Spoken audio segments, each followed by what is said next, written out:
What is going on, guys? We are doing a non-spoiler review for Mayans MC Season 3, Episode 5. Jazzy. This episode was great. This episode, I'm just going to let you know right off the bat, rating-wise, from 0 to 10, it's a 9 out of 10. There is some things that I have gripes about. There are certain characters where I thought, like, we're really going with this story. We're really going to do this character that dirty this season. This is not what I expected. I didn't like that aspect to it. I thought Easy really took a step forward in this episode. You see it in the teaser, the whole plan that happens that Bishop wants to do. I felt it was an interesting plan. I liked it. I liked it a lot. I liked the visuals on it. I liked the setup to it. I think there's some little thing that I would gripe about that I would probably talk more about spoilers, but there's one little thing that I didn't necessarily like about the plan. Now, the whole Adelita and Angel relationship, I still want more from it. It's not giving me everything I need to really kind of root for this couple or to honestly understand why they have these strong feelings to each other. We know they have a baby, but that doesn't necessarily mean they're in love with each other. I see them trying to do it. I see them trying to give you a little bit more of the two, and from last episode, Adelita kind of really opened up. But in this episode, Adelita is in like the middle, like the crossroads, right? She doesn't know what she wants to do, what her next plan is, but they kind of set it up to maybe something interesting is going to happen there. I just don't get the relationship just yet, but they could still build upon it. They still got half a season left, and we could still really care about that whole thing. Gabby in this episode was a little tiny bit annoying, and another character that was annoying was Coco as well. Coco was, to me, the worst thing about this episode. I just feel like his character is not properly being used like they did in the last two seasons, and this episode, I think you're going to come away really disliking him, which is a shocker because Coco was probably the most likable Mayan MC member throughout these seasons. Now, Gabby, just a little bit annoying. I still feel like she's still a little bit out of character. That's coming off the last episode, but it kind of gets wrapped up pretty nicely. The pacing in this is fantastic. I think, first of all, the commercials didn't bother me this time. I feel like this was a little bit of a longer episode, which I really appreciate. But not only that, the ups and downs of this episode was great. This is how a show should be. You should have nice, calm, still waters, and then you hit those rapids and you're in for a ride. But it should maintain that. And I feel like this was a whammy type of episode. There was a lot of home runs and some things that happened that surprised the hell out of me, which this episode is predictable.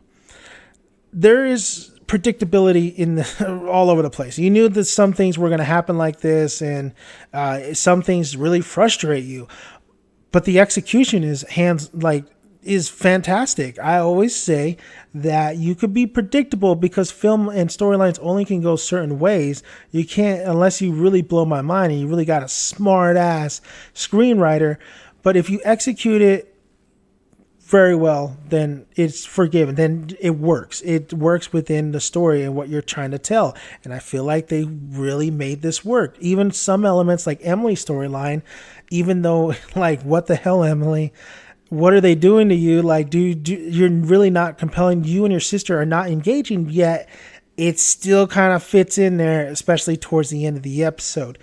There is a lot of reveals happening here. There's a lot of twists. There's a lot of big things. There's a lot of setup. There's just absolutely craziness all bottled in this episode. And I loved it. I was more intrigued as we kept going and wondering what's going to happen next. What big thing are we going to lead up to? I think Taza really works. Taza is such a compelling character now because of all the stupid shit he does. But you still want to see how deep can Taza get into, how deep in the hole he can get into. You're starting to understand, even though you want a little bit more Creeper, you want a little bit more Hank, You starting to understand at least a little bit more of some of these other Mayans MCs, which I really, really want. It can't be perfect, I guess, but I'll take what I can get. And then Gilly is another one.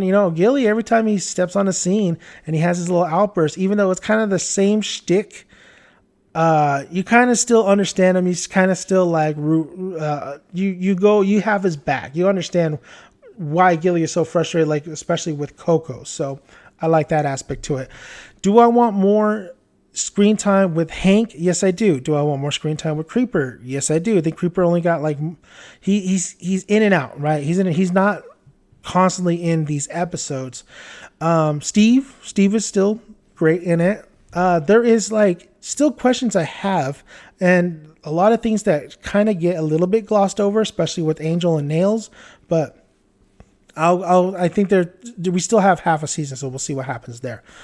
The shots in here, that's what I really noticed the most. The shots when the plan is being executed was great. Nice shots, especially this one shot inside a truck, which I won't say anything, but it was beautifully done. Sometimes you have to let a scene breathe, and when that scene breathes, it makes that scene more compelling, which I absolutely thank the director who directed this, and telling the editor, no, you can't cut away from this, we can't get another angle. Let the scene breathe, and that's exactly what they did. So this episode was great until like one moment happened and it broke my heart, and I absolutely went on my knees and went, Richard. Scene was great though. It did what I needed to do. This episode was fantastic, man. I absolutely had a ball with this episode. There was I was very, very engaged in this episode, and I was not bored whatsoever. Give this a 9 out of 10. I think it's a really, really well done episode. It leads up to some more craziness. Like it continues to build that momentum to our season finale, right? Which is a little bit of ways, but it's building and building and building. And you, after this episode, you leave trying to cope, trying to understand, try to figure out, but you're just left in this after this episode like, where do we go from here? What is next? Is there a way out? That's a great episode right there. Great episode, 9 out of 10. Mayans MC, doing work. Love the new season. Let's continue the build. Let's go. Let's get this show renewed, man. Hopefully it gets renewed. And not only that, hopefully it has a banger of a season finale. So, because it's building to it. It is building to it, baby. So I'm Dan the Man, aka Dan's Son. I have tons of other reviews on my channel. You could check them out. I have Breaking Bad vids. I have Invincible that's happening right now. I'm going to have more Mayans and Sons of Anarchy videos on its way, but I have movie reviews as well. Everything that you like, I pretty much probably have. So check them out. Check all my videos out and subscribe to the channel for all the new viewers that are watching. Like the video, it would help my channel a lot to grow. And then also comment below. I will answer all your guys' comments. You know this, you know that. If you're subscribed, newbies coming in, you'll know this now sooner than later. So yeah, man, 9 out of 10. Good stuff. I'm Dan the Son. I'll see you at the breakdown on Thursday at 9 a.m. Pacific time with Taylor as we break down this episode even more. And it's going to be an interesting conversation. Bye, guys.